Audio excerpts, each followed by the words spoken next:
Hi friends, இன்றைக்கி நம்ம ஸ்ரீலங்கன் ஸ்டைலில் ரம்தான் ஸ்பெஷலுக்கு இஃப்தாருக்காக சாப்பிடக்கூடிய ஒரு டேஸ்டியான கிறிஸ்பியான ஃபிஷ் கட்லெட் எப்படி செய்கிறதுன்னு பார்க்கலாமா? இதுக்கு நம்ம ஃபஸ்ட்டு கட்லெட்க்கு கறி செஞ்சுக்கொள்ளணும். அதுக்கு ஆனியன், க்ரீன் சில்லி, கருவேப்பிலை இந்த மாதிரி கட் பண்ணி வச்சுக்கோங்க. பிறகு ஒரு மீடியம் ஹீட்டில் கடாயில் கோகோனட் ஆயில் சேர்த்து அதில் இஞ்சி, பூண்டு, சின்ன கருவேப்பட்டை ஒரு துண்டு போட்டு நல்லா இதை வதக்கிக்கோங்க.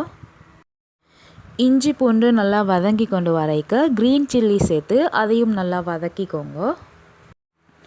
பிறகு கட் பண்ணி வச்ச ஆனியன் எல்லாம் சேர்த்து நல்லா வதக்கிக்கோங்க. இந்த மாதிரி ஆனியன் வதங்கி கொண்டு வரைக்க தேவையான அளவு சால்ட்டு சேர்த்துக்கோங்க. இப்படி ஓரளவு வதங்கின பிறகு கறி லீவ் சேர்த்து அதையும் நல்லா வதக்கிக்கோங்க. பொதுவாக கட்லெட் செய்கிறப்போ ஆனியன் இந்த மாதிரி வதக்கி செய்ய மாட்டாங்க.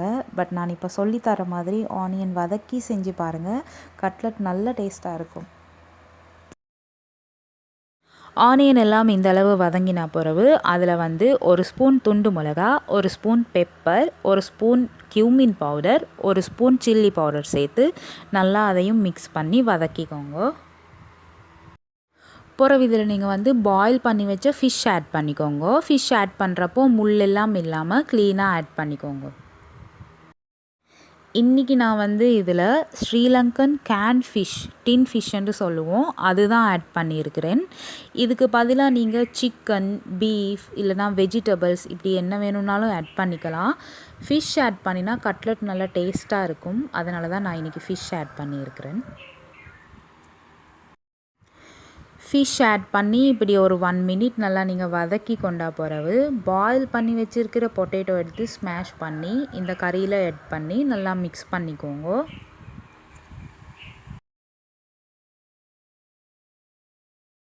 இப்படி பாயில் பண்ணி வச்ச பொட்டேட்டோ சேர்த்துக்கொண்டு நீங்கள் மிக்ஸ் பண்ணினா பிறகு உப்பு கரெக்டாக இருக்காண்டு டேஸ்ட் பண்ணி பாருங்கள். இப்போ நமக்கு கட்லெட் செய்கிறதுக்கான கறி ரெடி ஆகிட்டு, அடுத்து நம்ம கட்லெட்டை டிப் பண்ணுறதுக்கான ஒரு பேட்டர் தான் ரெடி பண்ண போகிறோம். அது எப்படி பண்ணுறதுன்ட்டு பார்க்கலாமா?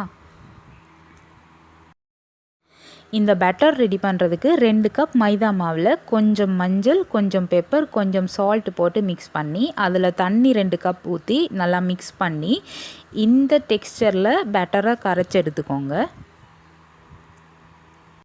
அடுத்து கட்லெட்க்கு ப்ரிப்பேர் பண்ணி வச்ச கறி சூடு தணிஞ்சு ஆறினா பிறகு அதை இந்த மாதிரி ரவுண்ட் ஷேப்பில் பிடிச்சி வச்சுக்கோங்க.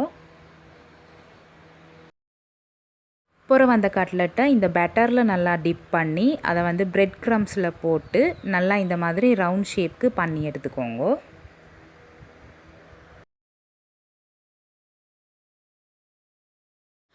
அடுத்து இந்த கட்லெட்ஸ் எல்லாம் மீடியம் ஹீட் கோகோனட் ஆயிலில் கோல்டன் ப்ரௌன் கலர் வரும் வரைக்கும் டீப் ஃப்ரை பண்ணி எடுத்துக்கோங்க.